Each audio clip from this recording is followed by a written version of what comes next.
Good morning, good morning, good morning, good morning. Crypto Stu here in the Crypto Stu studio. 656 subscribers. If you're one of them, welcome back. If not, please subscribe and hit the bell. I think you'll be glad you did. It's been way too long since I've made a video. I don't know why. Actually, a friend of mine asked me if I've run out of material, and I haven't. This video's been rolling around in my head for a while, and I actually just want to make it not roll around in my head anymore. So no matter how this one comes out, this will be the video. What do I want to talk about today? I wanted to talk about my friend Crackhead Rob. And anyone who knows me in real life has heard at least one Crackhead Rob story because he's one of the more interesting people I've ever known. I did manage to find a picture, so I'm going to reveal the picture. This is me and Crackhead Rob. This was taken in 2001.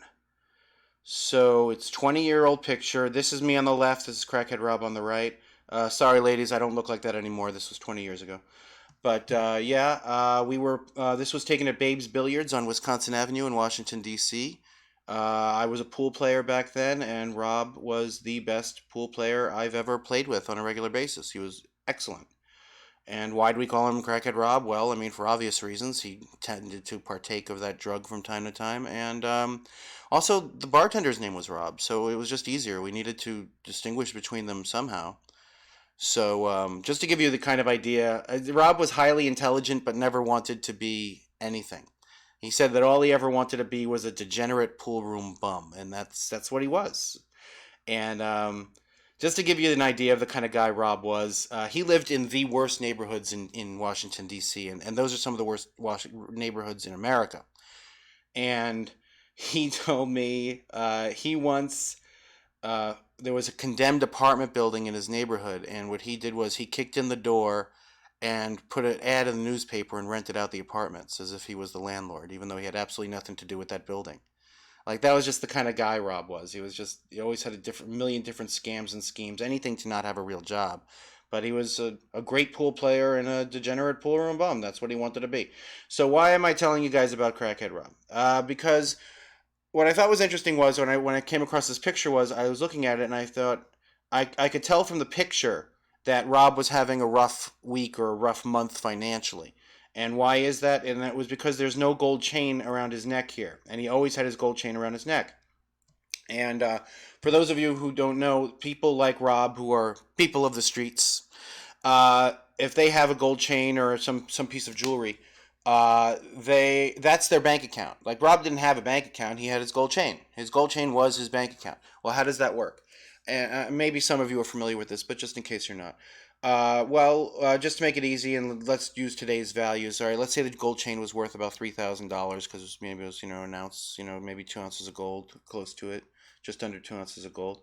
I love gold. The look of it, the taste of it, the smell of it, the texture. And if he ever was in trouble, couldn't make the rent, just didn't have enough money for whatever reason, he would take the gold chain to the pawn shop and they would lend him money. They would hold his gold chain as collateral. They'd lend him money. They'd just give him cash, and then he would pay back the money with interest, and they'd give him his gold chain back. It's as old as time. I mean, in neighborhoods like Rob's, there are no banks in neighborhoods like Rob's. If there were any banks, they wouldn't lend him any money anyway. But in those neighborhoods, there are no banks. There's tattoo parlors, liquor stores, check cashing stores, and pawn shops. That's it. That's the industry. So a lot of people who lived like Rob, a lot of people did live like Rob and had something of value that if they were in trouble, they would hawk it, and that's how they would get money.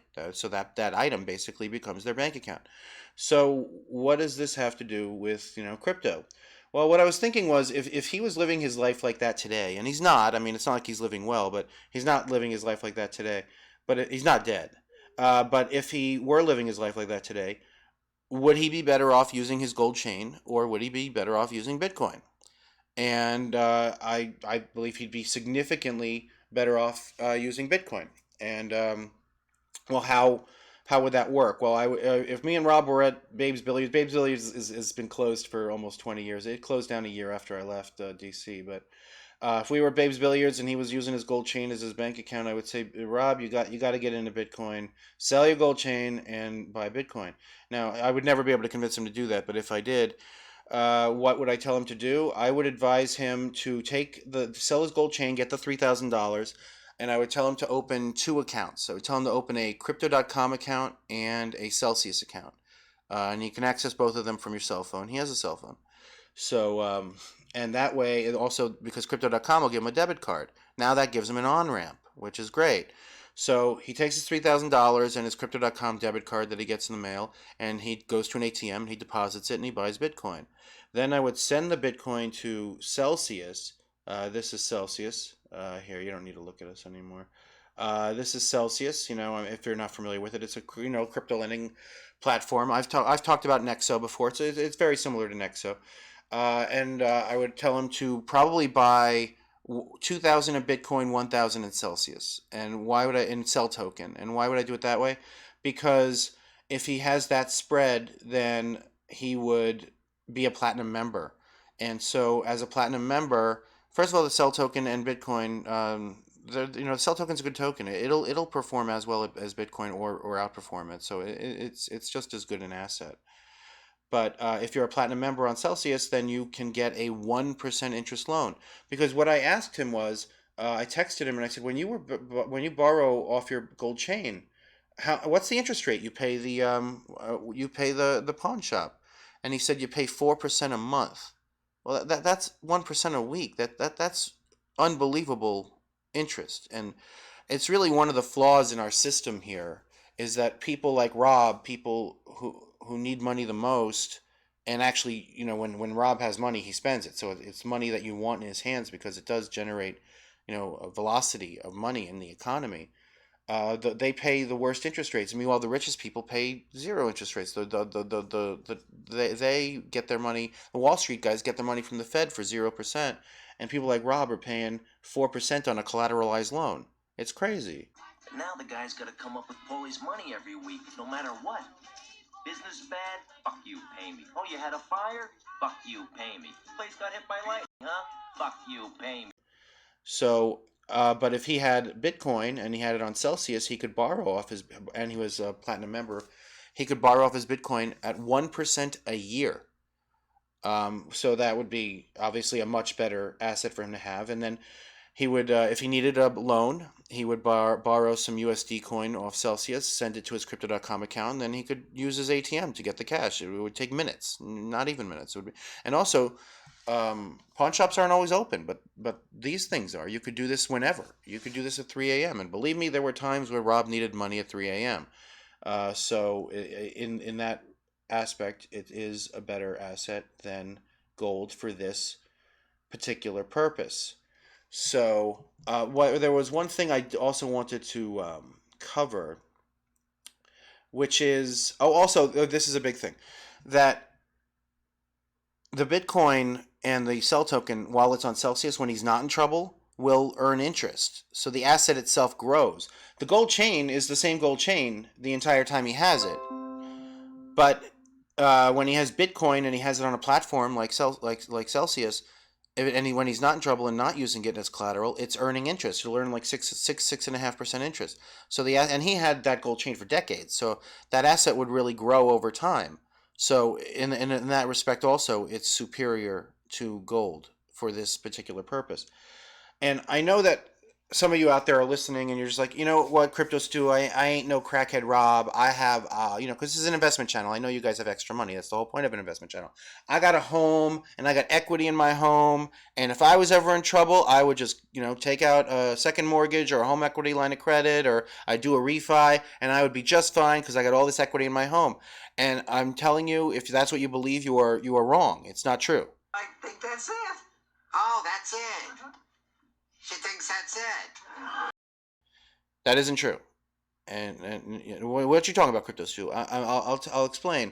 If you're in trouble, that trouble probably means that your income has stopped for some reason. Either you got sick or you got fired. It doesn't matter. But you have no income. You lost your job. Okay. Well, I contacted a friend of mine who has been a banker his whole professional life, and because I wanted to make sure I was right about this before I made the video.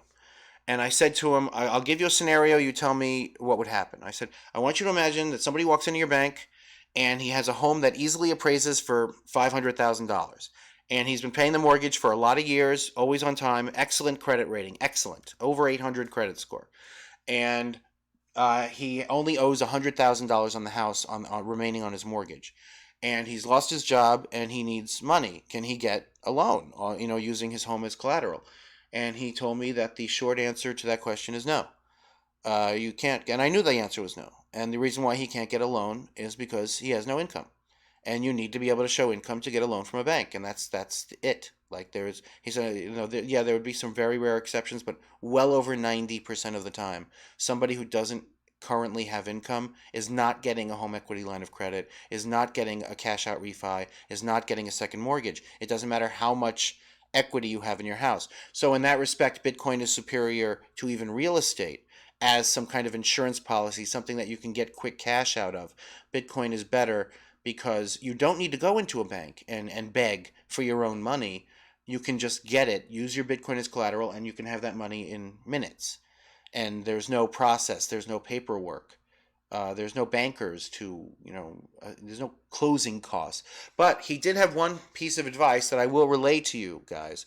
So he said, however, if the best thing to do is, if you are remotely concerned that someday you might lose your job and might want to tap your house's equity and not be able to because you lost your job, if you're remotely concerned about that situation ever occurring, he said that the best thing you could do is take out a home equity line of credit now. While you do have a job, while you don't need the money, take out a home equity line of credit, go through the process, go through the paperwork, and don't use it if you don't need it. Then it doesn't cost you anything. I mean, there's some very, very minimal fees, but nothing prohibitive at all. And I'm cheap as hell, and I'm telling you that it's not prohibitive at all. So if you wanted that insurance policy, basically, and be able to use your house as a bank or for these purposes, if you're ever in trouble, then the key to it would be to prepare for that trouble by taking out the home equity line of credit when you don't need it.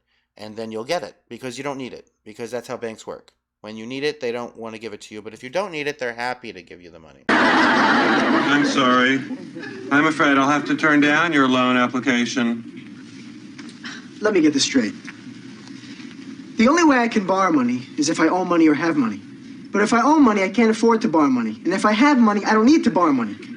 So I can't borrow money because I don't have the money with which to borrow it. Very good. College certainly wasn't wasted on you. One addition. So why am I making this video? What's the point of your story, Crypto Stu? What is the point of all this? Well, one of the things that anti-Bitcoin people will say to you is, well, Bitcoin, I understand it keeps going up in value, but it doesn't do anything. Nobody uses it to buy coffee. No one uses it to buy anything. It doesn't do anything. It's just there going up in value. It doesn't make any sense to me. Well, I just gave you two real use cases for Bitcoin. This is an asset that will protect you from inflation the same way gold does. Actually, it does it a lot better. And it's a much better asset for being able to borrow off of if you're in trouble. And that's what Michael Saylor means when he says that Bitcoin gives property rights to 8 billion people. I mean, people like Rob don't have property. The closest thing that Rob ever had to property was that gold chain. And if you want to know another reason why Bitcoin is superior, and I'll end with this. Yours is superior. I texted him and I said, "Hey, do you still have that gold chain you used to wear, back in the day?" And he said no. So he didn't use the word guy, but I'll use the word guy. He said no. Some guy mugged me and robbed, stole it from me. He took it off me about 3 years ago. So 3 years ago, he got mugged and his gold chain's gone. So there goes the bank account, right? That wouldn't have happened with Bitcoin. You can't steal somebody's Bitcoin. I mean, you could say, oh well, what if they steal your phone? I mean, it's in your phone. Yeah, there are so many protocols inside safety protocols inside Celsius. If I lost my phone, if I left it somewhere or something, my Bitcoin will still be there. Even if I have to get a new phone, I'll be able to re-download the app and verify my identity and get my Bitcoin back. So it's much safer than a gold chain around your neck. So that's another point for Bitcoin as an asset, or for Crackhead Rob's purposes. It's another point for Bitcoin over over gold in this particular instance. Now, I'm not down on gold. I own gold. I was buying gold before I got into Bitcoin, and I still have all that gold. So I'm not anti-gold. But for somebody like Rob, and a lot of people live their lives like him, and you got to understand that's one of the things that's going to lead to a lot of adoption in Bitcoin. Is a lot of the people like Rob are going to realize that Bitcoin is good for this purpose. It's a way to keep their money safe, and it'll grow when they don't need it, and when they don't need it, and they can get to it when they do. It's a great asset for people like Rob, and there's lots of them. Unfortunately, there are a lot of them here. So yeah, that's my video, and that's everything I wanted to communicate. I have some really great stuff coming up. So if you're not subscribed, please subscribe and hit the bell. And yeah, until next time, Crypto Stew signing off.